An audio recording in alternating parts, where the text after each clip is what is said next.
Kathy for the welcoming music. We'll begin the spiritual retreat this morning with traditional Vedic chanting by the Swamis.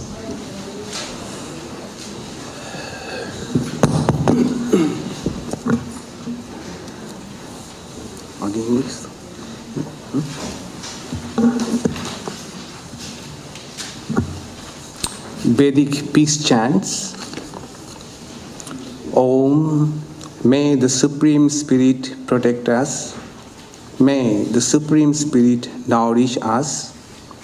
May we work together with great energy. May our study be vigorous and fruitful. May love and harmony dwell amongst us.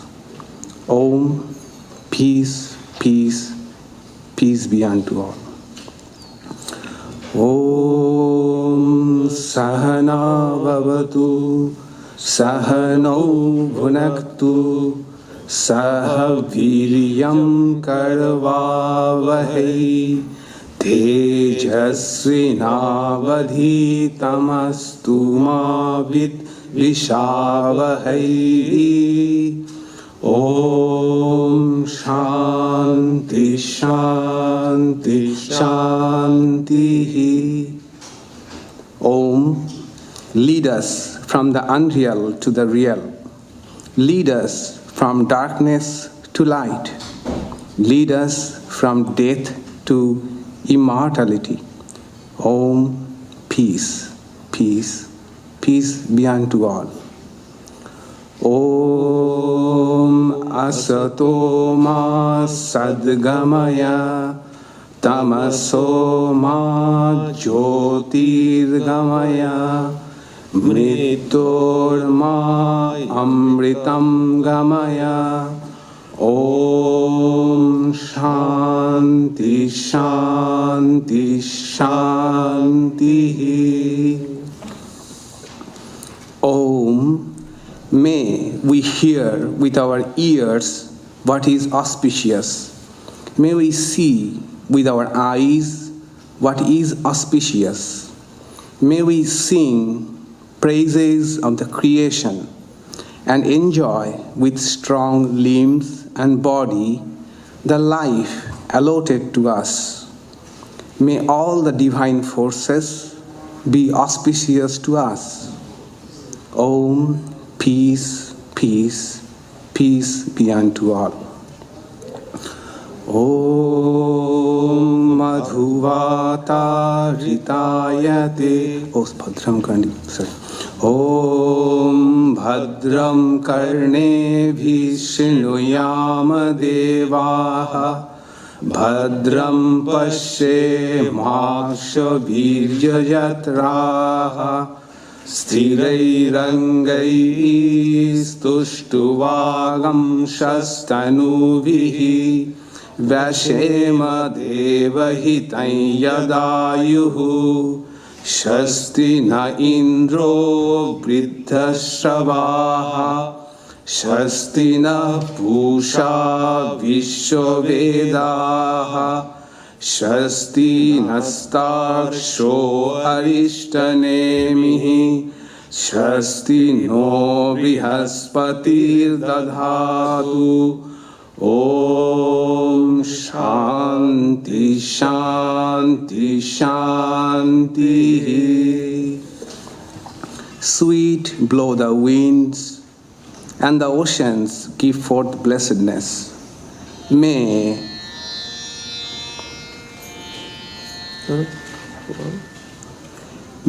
the herbs and plants bring us health and happiness. Sweet unto us be the nights and dawns. May every particle of Mother Earth be charged with blessing. May the heavens shower us with benediction. Sweet unto us be the noble forest trees. Sweet unto us be the shining sun. Sweet unto us be all living creation. Om, sweetness, harmony, peace. Om मधुवातारितायते मधुक्षरन्ति सिन्धवः माधीर्न सन्तोषधिः मधुनक्तम् उतोषसि मधुमत्पार्थिवगं रजः मधुद्रौरस्तु नः पिता मधुमान्नो वनस्पतिर्मधुमागम् अस्तु सूर्यः माधीर्गावो भवन्तु नः ॐ शान्तिः शान्तिः शान्तिः Om, all that is invisible is verily the infinite spirit.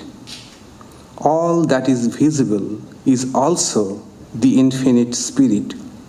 The whole universe has come out of the infinite spirit. The Supreme Spirit is infinite, although the whole universe has come out of it. Om, peace, peace, peace be unto all. Om Purnamadav Purnamidam Purnat Purnamudachyate Purnasva Purnamadhaya Purnamevavashishvate Om Shantihi Shantihi Shantihi.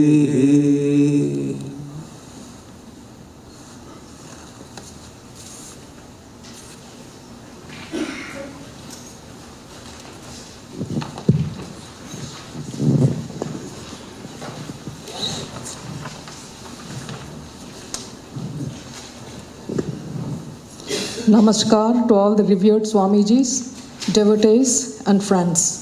We warmly welcome you to this special spiritual retreat to celebrate Swami Vivekananda. 4th of July, as you know, is American Independence Day. This date held a special significance for Swami Vivekananda. Swamiji spent 4 years in this country, and since he was here in July in each of those 4 years, he celebrated the holiday with his friends and disciples. But what is more noteworthy is Swamiji insisted on celebrating the American Independence Day in India on July 4th, 1898, when he was in Kashmir 4 years before his Mahasamadhi. He had taken some of his close American British disciples, including Sister Nivedita, Josephine McLeod, Mrs. Patterson, and Mrs. Ole Burr. The trip was to stay on a houseboat on the gorgeous Dal Lake in the valley of Kashmir. On that 4th of July, Swamiji appeared before his disciples early morning at breakfast. He marked the occasion by unfurling the American flag, a flag that was made by recruiting an unskilled Brahmin tailor who was instructed very secretly to make the flag by Swamiji himself. Then he went on to loudly read a poem he had composed for the occasion titled To the 4th of July. The poem is a heartfelt expression of a sage, a prophet's powerful urge for liberty and freedom. The poem starts at dawn when it was composed and celebrates the victory of day over night, light over dark, and goes on in that victorious vein. But it was more than the victory in a battle. It was about the eternal concept of the victory of spirit over nature, the triumph of Atman over all. So on this 4th of July, at this special retreat, we are going to commemorate Swami Vivekananda and celebrate the Catholicity of his message, which is the theme for this event and which we are all very eager to know more about from Swamiji's talks. This morning's session will end at 1 p.m. We'll break for an hour and 15 minutes for lunch and restart again at 2:15. If you have any questions for Swamiji's during their talks, you can write your questions on paper provided in the lobby and give it back to the volunteers there. Time permitting, the questions may be answered. Thank you very much.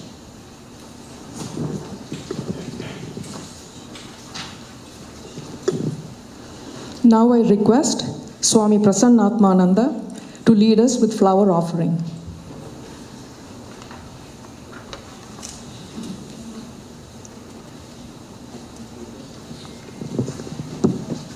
Maharaj, please take the flower.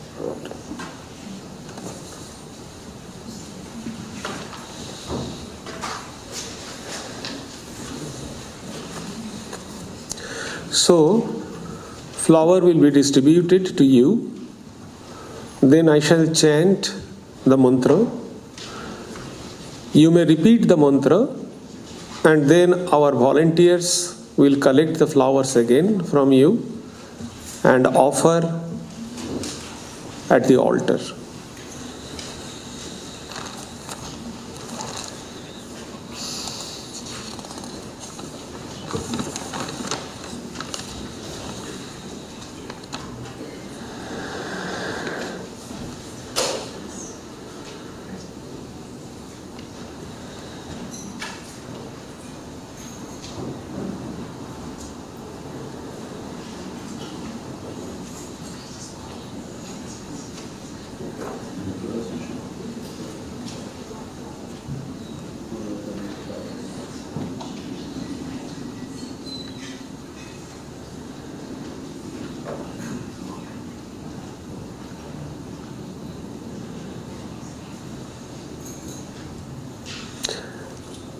I request everyone to turn your mobile in the aeroplane or silence mode.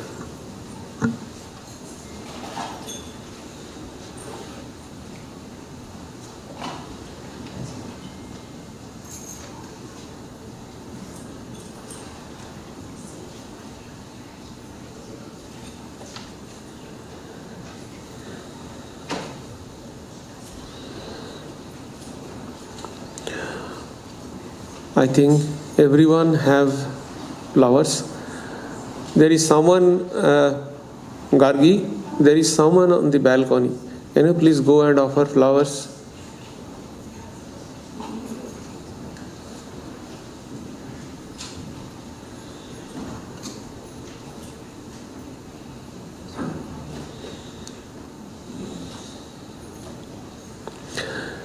Let me chant.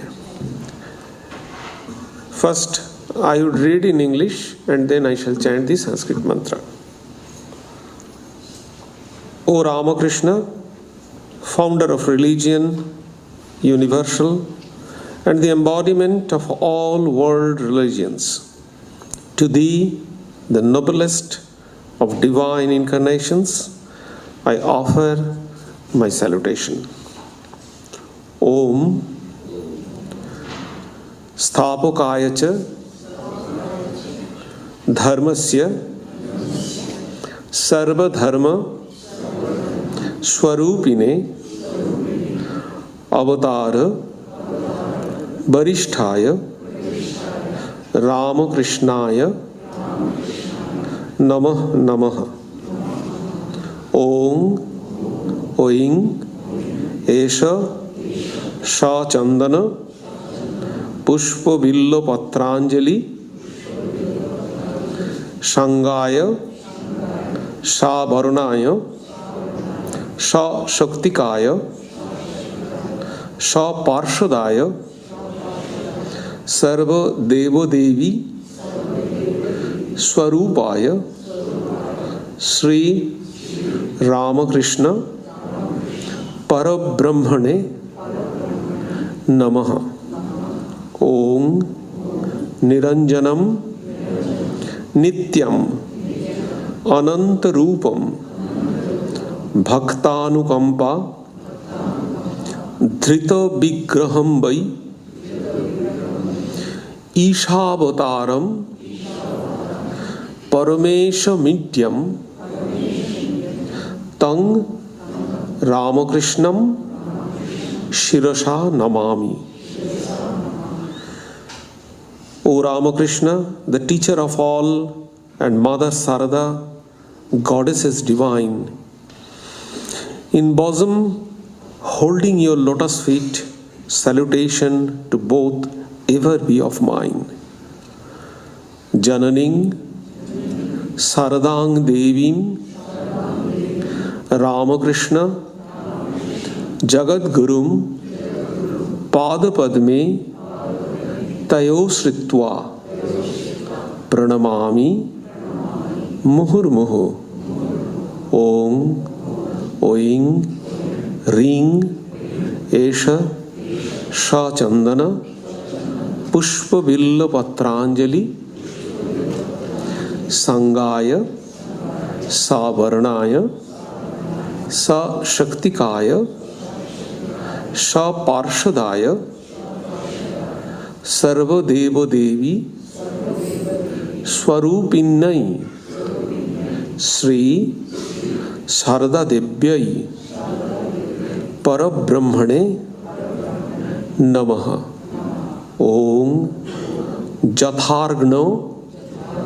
Dahika Shakti Ramakrishne Sthita Hiya Sarva Vidya Swarupangtang Saradam Pranamamyaham. Salutation to that King of Renouncer, the controller of passions, the sage Vivekananda, who is Sachidananda, existence, knowledge and bliss absolute itself, the spiritual preceptor, the remover of distress. Om Paratatve Sadalino Ramakrishna Samagaya Yo Dharma Sthapana Rato Viresham Tang Namamyaham. Om Oing Esha Sha Chandana Pushpa Billa Patranjali Srimat Vivekananda Nathaya Namaha. Namah Sri Yatirajaya Vivekananda Suraye Sachid Sukha Sarupaya Swamine Tapaharine. Offer your pranam and then our volunteer will collect the flowers.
Srimita Chakravarti will now render a Sanskrit hymn.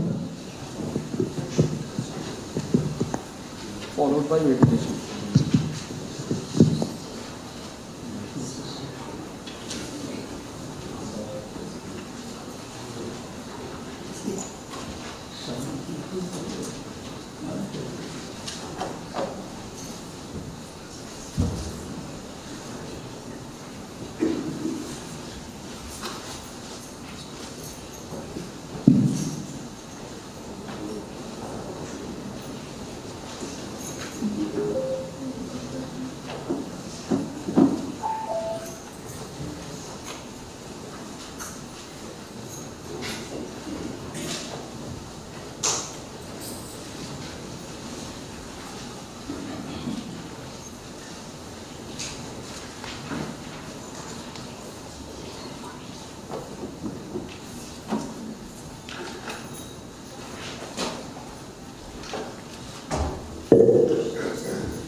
I request Swami Prasannatmananda to lead us in meditation now. So, we have 5 minutes meditation.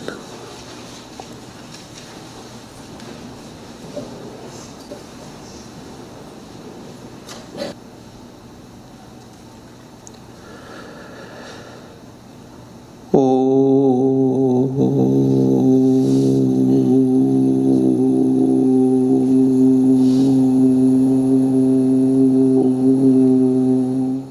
first speaker to speak on Catholicity in Swami Vivekananda's message is Swami Prapannananda. Swamiji is the minister and teacher of the Vedanta Society of Sacramento. He is an initiated disciple of the revered Swami Veereswarananda, the 10th president of the Ramakrishna order, and he received his monastic vows from him in 1976. Prior to coming to the US, Swamiji was involved with humanitarian relief and rehabilitation, publication, and dispensary works in Gujarat. In March 1899, Swamiji came to the US as assistant minister of the Vedanta Society of Sacramento, and after the passing away of Swami Shraddhananda, he was appointed minister and teacher in 1996.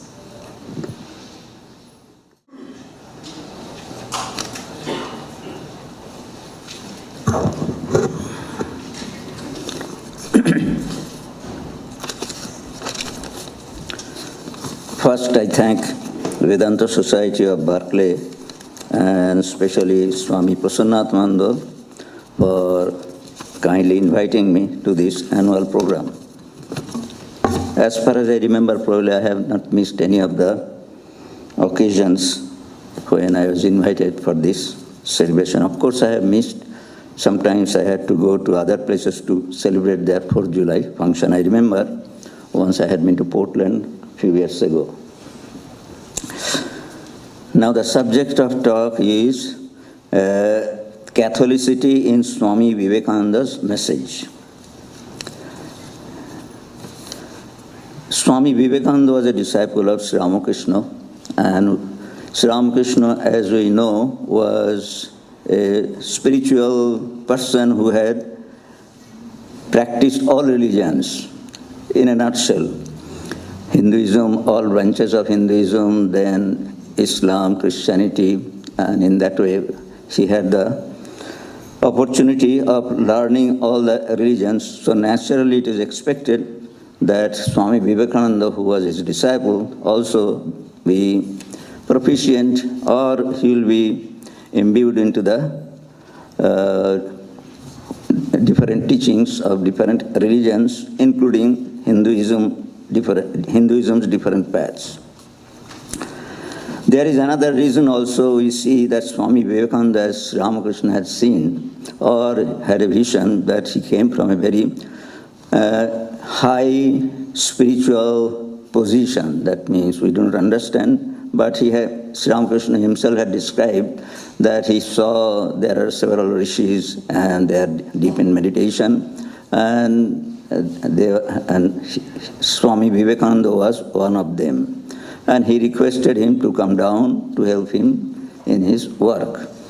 So the point is that they were highest spiritual personalities, and once a person reaches the highest state, naturally all religion becomes one to that person. As Sri Ramakrishna has said, that after reaching the roof, one can come down through different paths. That means maybe stairs, maybe what is called ladder or rope, like that. So automatically we can understand that all religions appeared to him or was in him already when he came on earth. And that can be seen or apprehended when he was a little boy. As you know, his father was a attorney at law, and he practiced he had a good practice, and also clients from different religions also. And naturally, to entertain the clients, he had the arrangements of smoking. In those days, it was probably as a part of the custom. Now, of course, smoking is not advised. That means no smoking, and also smoking causes cancer. In that way, smoking is not really encouraged. But in those days, it was a part of the culture. That means if some respectable person used to come, or a client used to come, so naturally he had to be entertained. So he had arrangements for hubble bubbles. And hubble bubbles were arranged in such a way that was the custom in those days according to the caste and religions. So in his house, the arrangements were there, and one day he was just a small boy, and a boy is not expected to smoke, but his father saw that his young son is really trying to smoke from those hubble bubbles. So I asked why you are doing like that. He said that, well, you say that if somebody smokes from others' hubble bubble, that he will lose his religion. That means that is why different hubble bubbles are there. So he was trying, or he was experimenting whether he loses his religion. So that was the purpose. So the point is that we can surmise that from the very childhood he was destined to know that all religions lead to the same goal, and there is no differences in religion at a basic point. So that probably was his sanskara, we can say, and we can really trace that sanskara from his source that Sri Ramakrishna had seen. So in this way, whatever it may be, that Swami Vivekananda, definitely he was a staunch Hindu, and all the paraphernalia of Hinduism regarding monasticism and religious practices he did. But at the same time, he had that spirit behind his spiritual realization.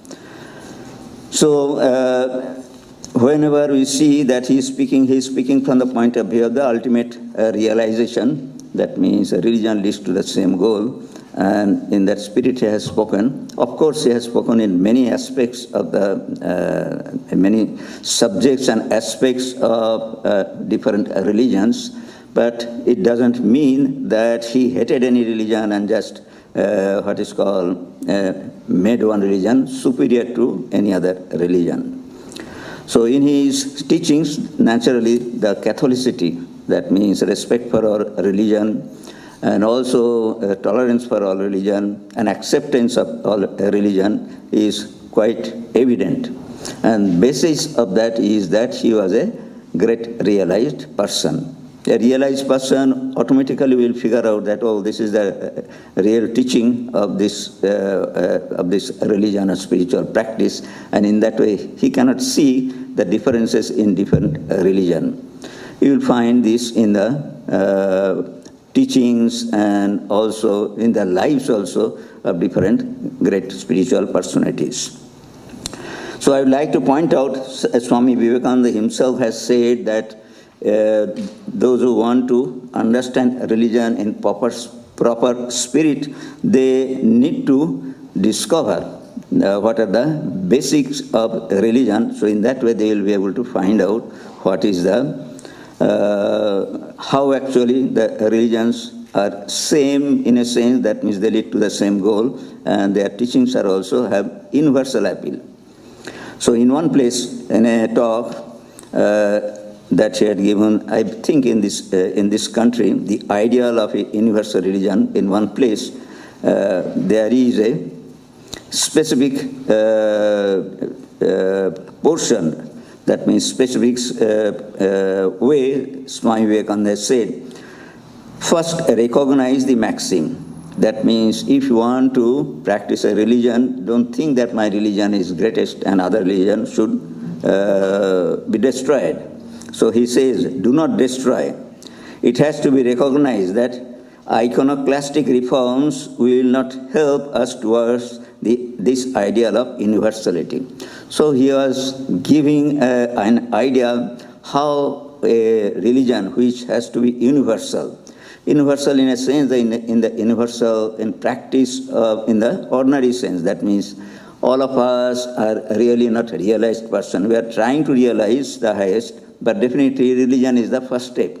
From religion, we go into practice. So then actually, if we are lucky, then we shall have the highest realization.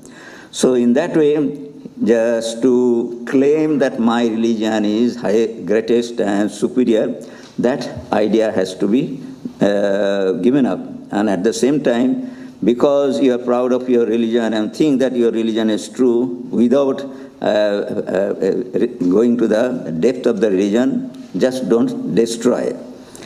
Then secondly, he said, take a man where he stands and from there give him a lift.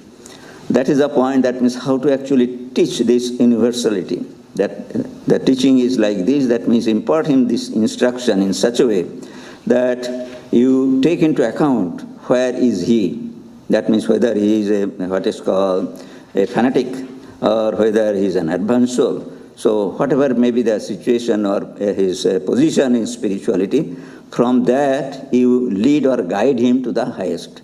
The reason is this, that means if he goes to the highest, automatically you don't have to teach him that all religions lead to the same goal.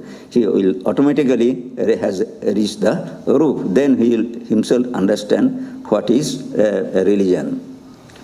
Then he says, God is the center of the circle. He is giving one example, instance. God is the center of the circle, forming the followers of all religions. Each religion is a radius traveling towards that center.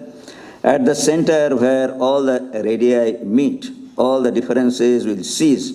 But until we reach there, differences there must be. So this is a very interesting or very serious aspect of religion. Until and unless we have reached the goal, we have to be patient. That means we have to understand that all of us are leading to the same goal, but at the same time we see that there are so many differences in our religion, in the customs and conventions and practices, rituals and all those things. So the patience is the most important part for the persons who are really trying to reach the goal.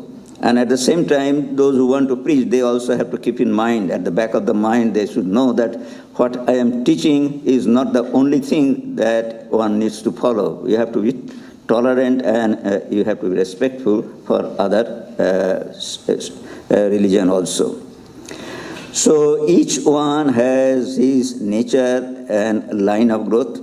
The duty of a teacher is only to remove the obstacles in the way of his growth, and also to provide him with a hedge of protection in the early period of growth. This is the practical side. That means those who are really trying to reach the goal, and if they want to seek, naturally they need to approach somebody who is knowledgeable. So he is a teacher. So the teacher also has certain duty at the same time. If the teacher says that, no, this is the path and what I am saying is the only path, then actually it will be a mistake. So the point is that he has to impart this notion to the student that, yes, I am giving you this instruction just so that you can reach your goal according to your own capacity and whatever it may be, according to your own what is called nature. But at the same time, you have to keep in mind that others also have their background and their own nature. So what you are following, it may not be suitable for that. So that you have to keep in mind, and in that way, when you progress, ultimately, when you reach the goal, you will be able to realize this oneness of the religion. A teacher must recognize this limited function of his and give up the idea that he can teach another and change his nature.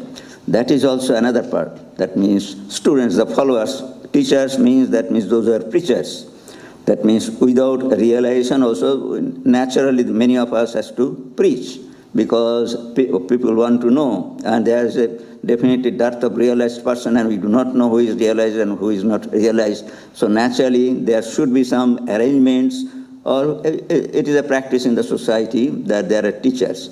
So teachers have to be cautious, and cautious in a sense that means if they recognize this part, they should tell that his limitation is there, but at the same time, and what he understands and what he has found or what has learned, he can impart, but he cannot really, of his own, can take the person to the highest realization. So the point is this message of Catholicity that Swami Vivekananda has given. He has tried to impart this teaching or aspect of Catholicity should be embedded in the teachings of the teachers, that means preachers. And then only actually those who can understand and follow, have the patience, That in that way, this Catholicity that Swami Vivekananda himself embodied, and at the same time intended that it should be part of our practice of religion, will become true. So these are the few thoughts that came to my mind, that Catholicity of Swami Vivekananda's message was, the origin of it was there, and also in his own turn, he also actually taught that, and also in what way that has to be taught, that also he has left for us. So now it is up to us to follow his teachings. Thank you very much. Khatra Virya is a very well-known song in the Ramakrishna order, written by Swami Chandikananda, a disciple of Holy Mother. The song is about the spiritual might of Swami Vivekananda, who shines with divine effulgence, whose strength personified, and came to dispel the fear and darkness of humanity. The chorus members are Sumita Chakravarti on the harmonium, Chitto on tabla, Deepankar on keyboard, and the chorus members are Karuna, Gangadhar, Indira, Anar, Avinit, Meenakshi, Lovely, and Prasoon.